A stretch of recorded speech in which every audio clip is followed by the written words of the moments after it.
सात दिवसीय NSS camp के दूसरे दिन योग के साथ साथ यातायात नियमों के बारे में दी जानकारी। बहादुरगढ़ से पत्रकार प्रवीण चोपड़ा की रिपोर्ट। राजकीय कन्या वरिष्ठ माध्यमिक विद्यालय बहादुरगढ़ में राष्ट्रीय सेवा योजना के अंतर्गत 7 दिवसीय शिविर के दूसरे दिन की शुरुआत गीत और योगा मेडिटेशन सुनील देवी के द्वारा की गई। कार्यक्रम अधिकारी सुशीला ने बताया कि योग शिक्षिका सुनील देवी ने स्वयं सेविकाओं को योगा और मेडिटेशन कराकर स्वस्थ रहने के उपाय के बारे में विस्तार से बताया।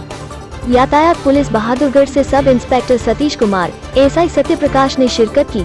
उन्होंने बताया कि आज राष्ट्रीय सेवा योजना के अंतर्गत एनएसएस शिविर के दूसरे दिन जिला ट्रैफिक पुलिस बहादुरगढ़ से एसआई सतीश कुमार सड़क सुरक्षा नियमों के प्रति छात्राओं को विस्तार से बताया। ट्रैफिक इंचार्ज सतीश कुमार ने स्वयं सेविकाओं को संबोधित करते हुए कहा कि सावधानी हटी दुर्घटना घटी, अपने बचाव में ही सबका बचाव है। स्वयं सेविकाओं को ट्रैफिक संबंधित कानूनी जानकारियाँ उपलब्ध कराई तथा सड़क दुर्घटना से बचने के लिए अनेकों उपाय बताएं। उन्होंने बताया कि अपने वाहन को हमेशा धीमी गति और अपनी तय सीमा में ही चलाएं तथा वाहन चलाते समय फोन का इस्तेमाल और ऊंची आवाज में संगीत में बजाएं। गाड़ी चलाते समय स्वयं सावधानी बरतें और दूसरों का बचाव करें। इन दिनों सर्दी का मौसम भी चल रहा है और सड़क पर रात के समय धुंध व कोहरा भी होता है, इसलिए इंडिकेटर और अपनी गाड़ी के ऊपर रिफ्लेक्टर टेप अवश्य लगानी चाहिए, जिससे कि सड़क दुर्घटना न हो और यात्रा भी सुरक्षित हो। 2 पहिया वाहन को हेलमेट अवश्य लगाना चाहिए। वाहन चलाते समय मोबाइल फोन का प्रयोग नहीं करना चाहिए और गाड़ी चलाते समय सीट बेल्ट का इस्तेमाल अवश्य करें। उन्होंने कहा कि उन्होंने कोविड महामारी से बचने के उपायों पर भी चर्चा की। इस अवसर पर NSS programme officer in charge Sushila Sangwan ने सभी अतिथियों का कैंप में पहुंचे पर हार्दिक आभार प्रकट किया। अतिथियों को स्मृति चिन्ह भेंट कर सम्मान किया। सेमिनार में बच्चों को यातायात नियमों पर चलने की शपथ दिलाई गई और स्कूली बच्चों को ट्रैफिक नियमों की किया गया। दिन भर बच्चों ने पढ़ाई के साथ साथ खो-खो, नींबू रेस और बैडमिंटन एक्टिविटी स्वयंसेवक कैंप का बहुत ही आनंद ले रहे हैं। शिक्षिका हूँ और मैं जैसे इस गांव में मेरी ड्यूटी है, इस रेहड़ी गांव में, तो मैं एनएसएस के कैंप जहाँ पर जिस भी गांव में जिस स्कूल में लगे हुए हैं तो मैं वहाँ पर योगा सिखाने के लिए आती हूँ। तो यहाँ पर मैंने जैसे सूर्य नमस्कार करवाए, सूर्य नमस्कार मैंने 21 बार करवाए बच्चों को स्टेप टू स्टेप, और इसमें प्राणायाम वगैरह बताए बच्चों को, जिसमें प्राणायाम जो सूर्य नमस्कार है वो हमारे शरीर को, हमारे मन को, हमारे पूरे शरीर को स्वस्थ रखता है और स्ट्रॉन्ग बनाता है हमें। जो ये आने वाला जो कोरोना है, ये कोरोना हमें इस सूर्य नमस्कार अगर हम लगातार सुबह शाम करते हैं तो हमें इससे बचाएगा, क्योंकि ये हमें मजबूती देता है शरीर से भी, मन से भी और आत्मा से भी। और प्राणायाम है जो जैसे भस्त्रिका प्राणायाम हो गया, अनुलोम विलोम हो गया, नाड़ी शोधन प्राणायाम हो गया, सूर्य वेदी, चंद्र वेदी, ये भी प्राणायाम मैंने बच्चों को बताया जो बीपी लो, बीपी हाई और इनको भी कंट्रोल करता है। माइग्रेन अनुलोम विलोम है वो उसको कंट्रोल करता है। तो बच्चों ने बड़ा इंटरेस्ट लेके यहाँ पर योगा किया और खुश है। तो ये मैडम ने मेरे को, जैसे सुशीला मैम ने मेरे को बोला है कि लगातार जो 7 दिन तक कैंप है, लगातार आप हर डेली आओगे और इन बच्चों को योगासन करवाएंगे। तो मैं योग से क्या फायदे?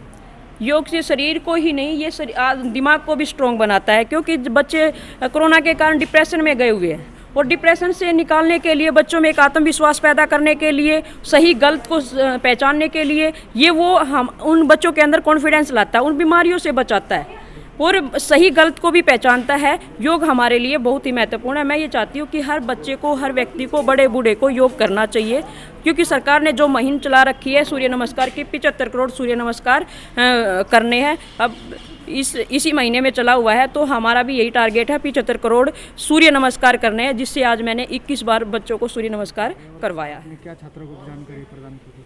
आज एनएसएस कैंप में government girls senior secondary school के अंदर बच्चों को सड़क सुरक्षा नियमों के बारे विस्तार से जानकारी दी गई है, जिसमें स्पेशली जो छोटे बच्चे हैं जो स्कूटी बाइक चला रहे हैं, इनको किया गया अगर आप छोटी उम्र में 18 साल से कम उम्र में कोई वाहन चलाओगे तो आपके पेरेंट्स को जेल तक हो सकती है। वह अपने पेरेंट्स को आप ये बताएं कि हेलमेट अच्छी क्वालिटी का लगाएं, सीट बेल्ट का यूज़ करें, शराब का सेवन न करके वाहन न चलाएं, कोई भी नशा करके वाहन नहीं चलाना है, मोबाइल फ़ोन का यूज़ नहीं करना है। तमाम जुर्माने जो 2019 में अमेंडमेंट हुआ है बच्चों को बताए गए हैं।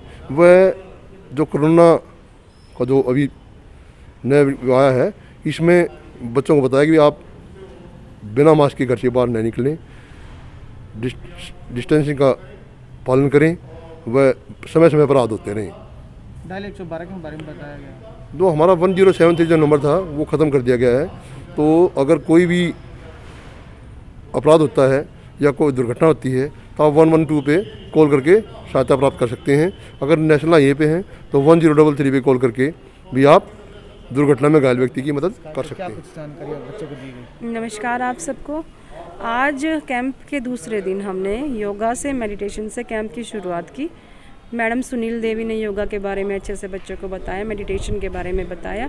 योग से ही हम इस बीमारी से निजात पा सकते हैं। हम इम्यूनिटी बूस्ट का काम करता है इस टाइम, तो उसके बारे में मैडम ने विस्तृत से बताया। और बाकी डेज़ भी मैडम आएंगी डेली और सुबह मेडिटेशन और योगा का काम करेंगी, सिखाएंगे बच्चों को।